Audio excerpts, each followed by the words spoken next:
Today, your first period arrives with a shop on the corner and a group chat. Mine arrived with a handful of moss and a woman who had already done it. I'm Mira. I was about 16. Nobody had told me anything specific yet. Not because it was shameful, because nobody wrote anything down for 40,000 years. Everything I needed to know had to arrive out of somebody else's mouth. So here's the part people get wrong about ancient women and blood. We were not confused. We were not cursed. We were mostly extremely practical. And in my whole life, I had fewer periods than you will have in 10 years. Here's what actually happened. And here's what we actually used. It happened in the cold half of the year, which was honestly terrible timing. I was carrying water up from the river when I felt it happen. I stopped. Then I looked around to see whether anybody else had noticed. Caro noticed. Caro is a person who announces things. He shouted across the entire camp that I was injured and needed help immediately. I was not injured. I have never wanted to disappear so completely. My father Torg went pale, picked up a spear, and started hunting the animal responsible. There was no animal. There has never in all of history been an animal. Elder Ozu did not move. He kept grinding something in a stone bowl. He had watched this happen maybe 40 times. To him it was a Tuesday. Then 3 of the older women stood up at the same moment saying nothing. They walked me away from the fire, not to hide me, to teach me. Because here is the real problem with the ancient world. Nothing is written down, no instructions, no diagram, no little folded leaflet inside the box. There is no box. Every single thing a girl needed to know lived inside another woman's memory. If those women died in a bad winter, the knowledge died with them. So they said it out loud, in order, the same way every single time. First, this is normal. Second, this ends. Third, here is what you use. And what you use in a world with no cotton and no shops is whatever holds. Moss, specifically bog moss, the pale spongy kind that grows near standing water. It holds many times its own weight in water, and it does not rot quickly. Surgeons were still packing wounds with that same moss in the First World War. Somebody had to go and fetch it. Torg said moss was not a man's job.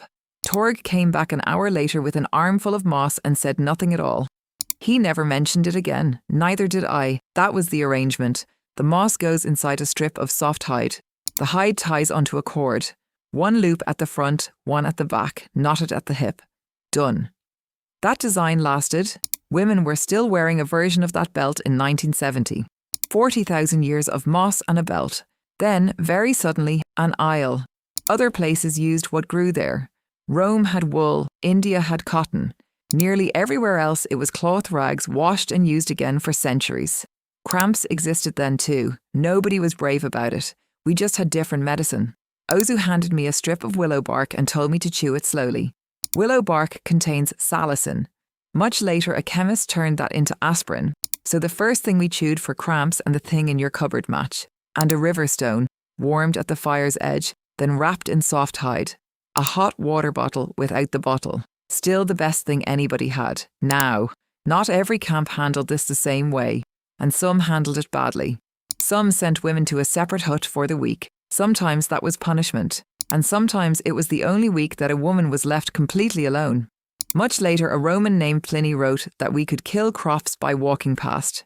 He wrote it down, so people believed it for centuries. Nonsense travels extremely well. Here's the part I'm proud of. We worked out that it was predictable, not with a calendar. With the moon and a bone. You scratch 1 mark for each night. You wait.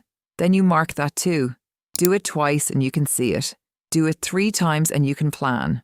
There are tally bones from 20,000 years ago covered in marks like that. Nobody can prove what they counted.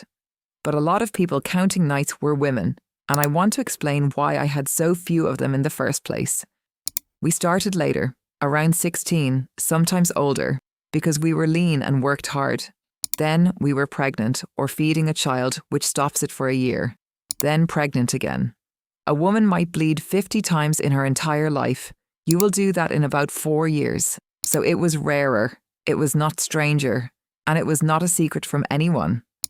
The 3 women stayed until I could do all of it myself. Then they left. That night the camp did something I did not expect. Nobody made a speech. One of them put an extra piece of meat in front of me and sat down. That was it. That was the entire ceremony. Caro apologised. loudly, in front of everybody, again. Torg kept the spear out for 3 more nights, just in case. Ozu said one useful thing, quietly, that one day I would be the one teaching it. He was right. That is how it survived. Woman to woman, out loud.